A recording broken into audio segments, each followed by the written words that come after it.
caros amigos e amigas, nesta quinta-feira, 28 de março, estamos iniciando um dos momentos mais importantes, talvez o mais importante do ano litúrgico da nossa fé cristã, o Tríduo Pascal. E ele começa com a missa, com a celebração eucarística da Ceia do Senhor.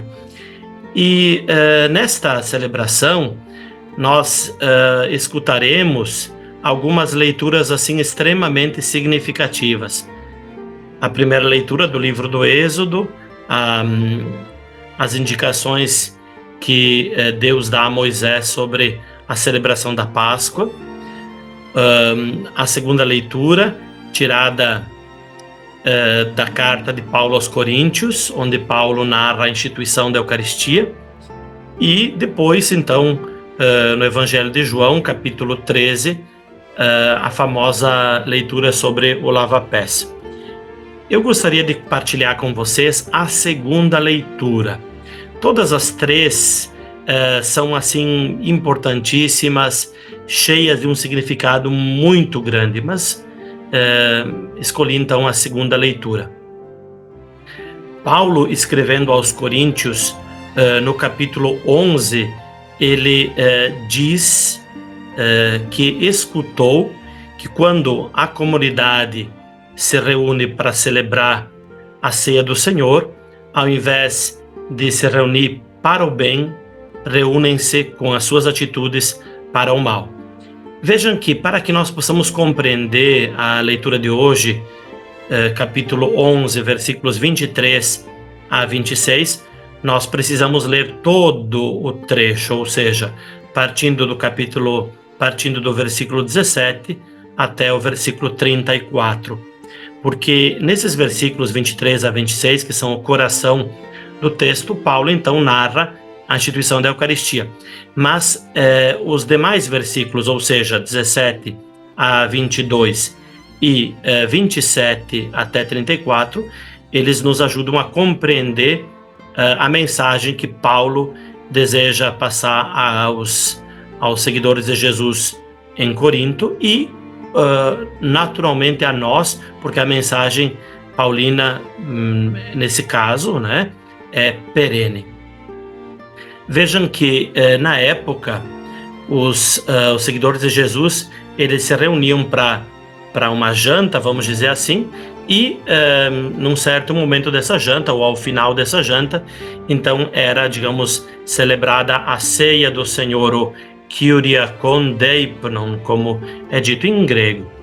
E o que Paulo, então, tem para dizer aos seguidores de Jesus? Ele diz assim: eu não posso louvar-vos pelo que está acontecendo, porque aqueles poucos seguidores de Jesus que têm mais condições financeiras chegam antes, levam comida e comem, bebem, e quando a maioria da comunidade, que é formada por pobres, escravos, ex-escravos, mas pessoas trabalhadores braçais, ao chegar no final da tarde, cansados, levando alguma contribuição em alimento, mas certamente muito simples, encontram essas pessoas com condições financeiras melhores, assim, já bem alimentadas, talvez até, Paulo diz, talvez até bêbadas, ou seja, mas enfim, pessoas que inclusive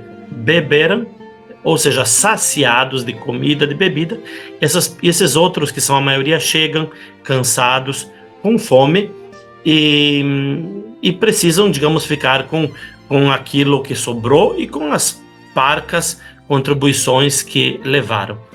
Então Paulo diz assim: por acaso vocês estão assim celebrando a ceia do Senhor? Nem falar. E é aí que ele narra a instituição da Eucaristia, dizendo que o Senhor, na noite em que foi traído, ele então pegou o pão e disse: este é o meu corpo entregue por vós. Fazer isso em minha memória. Depois, do mesmo modo, com o cálice, né? Cálice da nova aliança, fazer isso em minha memória. Ou seja, o Senhor Jesus celebra, institui a ceia do Senhor como um gesto de entrega em favor dos outros, né? Em Corinto, pelo contrário, estava acontecendo que cada um pensava apenas em si mesmo, especialmente as pessoas com condições financeiras melhores. E Paulo diz: isto não é a ceia do Senhor, né? Muito pelo contrário. E eu queria aqui partilhar uma pequena leitura que também nos ajuda a compreender melhor. Vejam só, uma pequena leitura aqui. Uma celebração eucarística evidentemente contradita, da palavra contradizer, né? Contradita pela falta de solidariedade, torna-se inevitavelmente vazia e uma incoerente ritualidade. Naquela época, então, comparável aos rituais pagãos. Esses rituais pagãos, então, eram pensados como tendo uma eficácia salvífica, não obstante as relações entre os seus participantes, não obstante as relações de solidariedade ou não entre os seus participantes.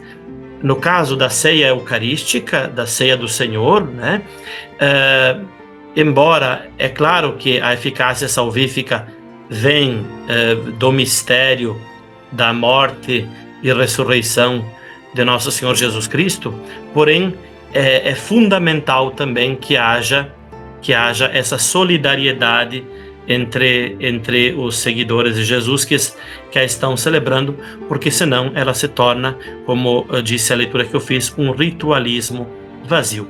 E nós podemos nos perguntar: as nossas celebrações eucarísticas, pode ser que muitas vezes elas acabem sendo um simples ritualismo vazio, né?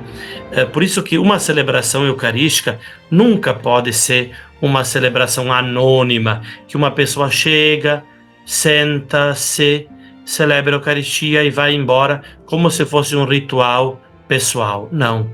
Quem come do mesmo pão e bebe do mesmo cálice é para tornar-se o corpo de Cristo, que é a Igreja. E nesse corpo é fundamental que haja solidariedade, sobretudo com as pessoas mais necessitadas.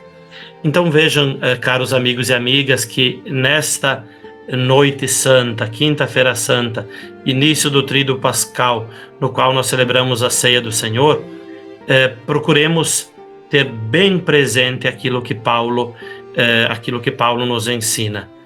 A celebrar a Ceia do Senhor é acolher o mistério da nossa salvação.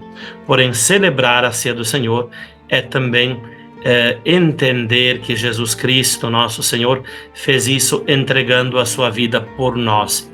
Se nós não fizermos a mesma coisa, a celebração da Eucaristia irá tornar-se uma celebração, um ritual vazio de solidariedade entre os membros do corpo de Cristo que estão celebrando essa Eucaristia, e depois também no terminar essa celebração, na solidariedade que é vivida também ad extra, né? Especialmente no relacionamento com as pessoas que mais precisam. Eu espero então que todas as leituras desta Santa Noite possam falar profundamente no nosso coração, pessoalmente e comunitariamente, mas especialmente então esta leitura da Carta aos Coríntios, capítulo 11, no qual Paulo narra a instituição da Eucaristia, mas também apresenta um ensinamento importantíssimo sobre o significado profundo, seja do ponto de vista do mistério da instituição da Eucaristia, mas seja do ponto de vista da solidariedade fundamental. Tenham todos um santo tríduo pascal e que possa nos tornar seguidores de Jesus cada vez mais autênticos.